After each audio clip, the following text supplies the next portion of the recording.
ಒಗ್ಗರಣೆ ಚಾನೆಲ್ ನೋಡುತ್ತಿರುವ ನಿಮ್ಮೆಲ್ಲರಿಗೂ ರಶ್ಮಿ ಮಾಡುವ ನಮಸ್ಕಾರಗಳು. ಇವತ್ತು ನಾನು ಉತ್ತರ ಕರ್ನಾಟಕದ ವಿಶೇಷವಾದ ಜೋಳದ ಹಪ್ಪಳ ಮಾಡಿ ತೋರ್ಸಾದೀನಿ. ಇದನ್ನ ತುಂಬಾ ಸುಲಭವಾಗಿ ಮಾಡ್ಕೋಬಹುದು, ಆದ್ರೆ ಅಷ್ಟೇ ರುಚಿ ಕೂಡ ಇರ್ತೈತಿ. ಹೇಗ್ ಮಾಡ್ಕೊಳ್ಳೋದಂತ ನೋಡೋಣ. ಜೋಳ ಹಿಟ್ಟಿನ ಹಪ್ಪಳ ಮಾಡಾಕ ನಾ ಇಲ್ಲಿ 1 ಕಪ್ ಜೋಳದ ಹಿಟ್ಟು ತಗೊಂಡೇನು. ಇದನ್ನ ಮೊದಲು ನಾವ ಹಿಟ್ಟು ಕಲ್ಸ್ಕೋಬೇಕು. ನಾ ಇಲ್ಲಿ 1 ಕಪ್ ಜೋಳದ ಹಿಟ್ಟು ಹಾಕೊಂಡೇನು. ಇದ್ರಾಗ 1 ಕಪ್ ನೀರ್ ಹಾಕೋತೇನೆ. ಇಲ್ಲಿ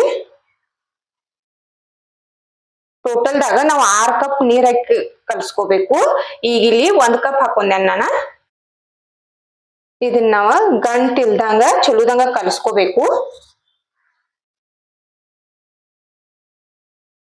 ಒಟ್ಟ ಗಂಟು ಉಳಿಬಾರ್ದು. ಇದನ್ನ ನಾನು ಒಟ್ಟ ಗಂಟಿಲ್ದಂಗ ಕಲ್ಸ್ಕೊಂಡೆನು.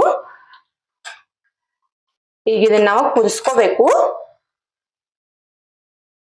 ಹಿಟ್ಟು ಕುದಿಸ್ಕೊಳಕ ಒಂದ್ ಕಡೆ ಇಟ್ಕೊಂಡೇನು.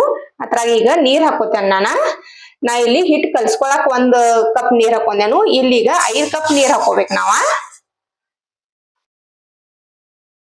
2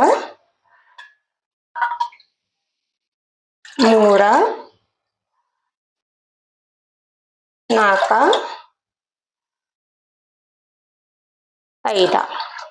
5 ಕಪ್ ನೀರ್ ಹಾಕೊಂಡೇನು. ಇವು ನೀರ ಹೆಸರು ಬರ್ಬೇಕೀಗ. ನೀರ ಹೆಸರು ಬಂದವು. ಉಪ್ಪು ಹಾಕ್ತೇನೆ ಈಗ. ಒಂದ್ ಸ್ವಲ್ಪ ಜೀರಿಗೆ,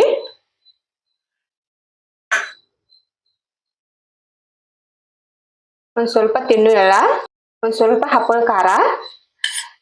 ನಿಮ್ ಹತ್ರ ಹಪ್ಪಳ ಖಾರ ಇಲ್ಲಂದ್ರ ಒಂದ್ ಸ್ವಲ್ಪ ಸೋಡಾ ಹಾಕಿ ಮಾಡ್ಕೋಬಹುದು.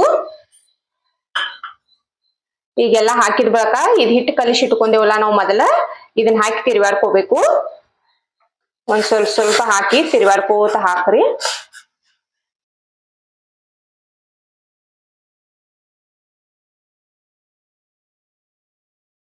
ಇದನ್ನ ಹಾಕಿದ ಬಳಕ ಬಿ ನೀವು ತಿರುವಾಡ್ಕೋತಿರ್ರಿ ಒಂದ್ ಸ್ವಲ್ಪ ಕುದಿ ಬರೋ ತಕ, ಇಲ್ಲಂದ್ರ ತಳಗ್ ಹಾಕ್ತೈತಿ.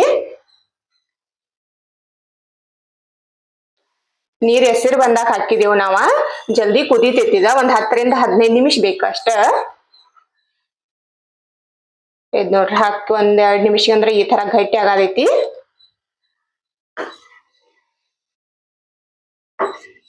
ನೀವು ಎಲ್ಲಾ ಬೇರೆ ತರ ಹಪ್ಪಳ ಮಾಡ್ತಿರ್ತೀರಿ, ಅಕ್ಕಿ ಹಪ್ಪಳ, ರವೆ ಹಪ್ಪಳ. ಅದು ಒಮ್ಮೆ ಜೋಳದ ಹಿಟ್ಟಿನ ಹಪ್ಪಳ ಬಿ ಮಾಡಿ ನೋಡ್ರಿ, ತುಂಬಾ ಚೆನ್ನಾಗಿ ಬರ್ತೈತಿ. ಈ ಕುದಿಯೋದೈತ್ಲ ಈ ತರ ಕುದಿಬೇಕಿದ. ಹಿಟ್ಟು ಎಷ್ಟ್ ಚಲೋದಂಗ್ ಕುದಿತೈತ್ಲ ಹಪ್ಪಳ ಅಷ್ಟ್ ಚಲೋ ಆಗ್ತಾವು.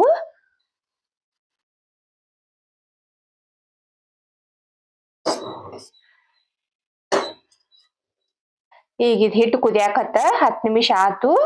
ಇದ್ ಆಗೇತಿ. ಈಗ ಗ್ಯಾಸ್ ಬಂದ್ ಮಾಡ್ತೇನೆ ನಾನು.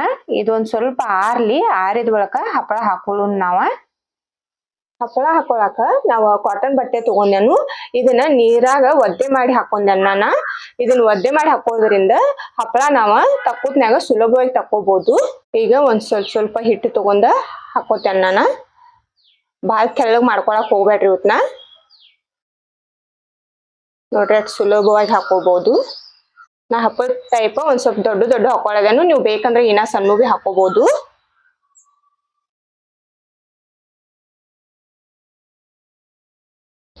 ಇದೇ ತರ ಎಲ್ಲಾ ಹಪ್ಪಳ ಬಿ ಹಾಕೋತೇನೆ ನಾನು. ಎಲ್ಲಾ ಹಪ್ಪಳ ಹಾಕೊಂಡೇನ್ ನಾನು. ಇವತ್ತನ್ನ ಸಾಯಂಕಾಲ ತನ ಬಿಸ್ಲಾಗ ಒಣಸ್ಕೋತೇನು. ಸಾಯಂಕಾಲ ಇವತ್ತಿನ ಹೆಂಗ್ ತಕೊಳ್ಳೋದಂತ ತೋರಿಸ್ತೇನೆ ನಿಮ್ಗೆ. ಮುಂಜಾನೆ ಹಪ್ಪಳ ಹಾಕೊಂಡಿದ್ವಲ್ಲ ನಾವ, ಅವ ಒಣಗಿದಾವ. ಈಗ ಇವತ್ನ ನಾವ್ ಹಾಗೆ ತಕೊಳಕ್ ಹೋದ್ರೆ ಇವು ಬರುದಿಲ್ಲ. ಇವಕ್ಕೊಂದ್ ಸ್ವಲ್ಪ ಈ ತರ ಮಾಡಿ ನೀರ್ ಸಿಮ್ಸ್ಕೋರಿ. ಬಟ್ಟೆ ತೊಯ್ಬೇಕಿದ. ನೀರ್ ಸಿಮ್ಸ್ಕೊಂಡ ಒಂದ್ 2 ನಿಮಿಷ ಹಂಗೆ ಬಿಡ್ರಿ. ನೀರ್ ಸಿಮಿಡ್ಸ್ಬಿಟ್ಟೆ 1-2 ನಿಮಿಷ ಆತು. ಇವತ್ತನ್ನ ತಕ್ಕೊಳ್ಳೋಣ ನಾವ. ನೀವು ಈ ಬಟ್ಟೆನು ಇಲ್ಲಿ ನೋಡ್ರಿ ಈ ತರ ಒಂದ್ ಸ್ವಲ್ಪ ಮಾಡಿದ್ರೆ ಸಾಕು. ಇದು ಆರಾಮಾಗಿ ಬರ್ತೈತಿ. ಈ ತರ ತಕೊಂಡ ನಾವ್ ಒಂದ್ ಪರಾತ್ನ್ಯಾಗ ಇಟ್ಕೋತೇನ ಎಲ್ಲಾ. ಎಷ್ಟ್ ಸುಲಭವಾಗಿ ಬರದಾವ್ ನೋಡ್ರಿ. ಇವತ್ನ ತಕ್ಕೊಂಡ ಈ ತರ ಇಟ್ಕೊಂಡ ನಾ ಬಿಸ್ಲಾಗ ಒಣಸ್ಕೋತೇನೆ ಇವತ್ನ ಇನ್ನ ಒಂದಿನ.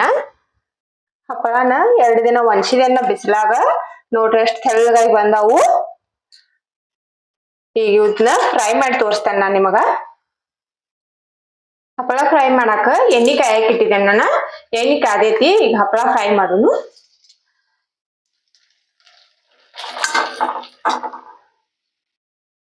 ನೋಡ್ರಿ ಎಷ್ಟ್ ದೊಡ್ಡದಾತು ಫ್ರೈ ಮಾಡೋದಕ್ಕ. ಚಂದ ಅರಳಿ ಬರಾದೈತಿ. ಜೋಳದ ಹಿಟ್ಟಿನ ಹಪ್ಪಳ ಹೇಗ್ ಮಾಡ್ಕೊಳ್ಳೋದಂತ ನೋಡಿದ್ರಲ್ಲ. ನನ್ನ ವಿಡಿಯೋ ಚಲೋ ಅನಿಸ್ತಂದ್ರ ಒಂದ್ ಲೈಕ್ ಮಾಡ್ರಿ, ಶೇರ್ ಮಾಡ್ರಿ, ಕಮೆಂಟ್ ಮಾಡ್ರಿ. ನಮ್ ಚಾನೆಲ್ ಸಬ್ಸ್ಕ್ರೈಬ್ ಮಾಡ್ಕೋರಿ. ನನ್ನ ವಿಡಿಯೋ ನೋಡಿದಕ್ಕ ಧನ್ಯವಾದಗಳು.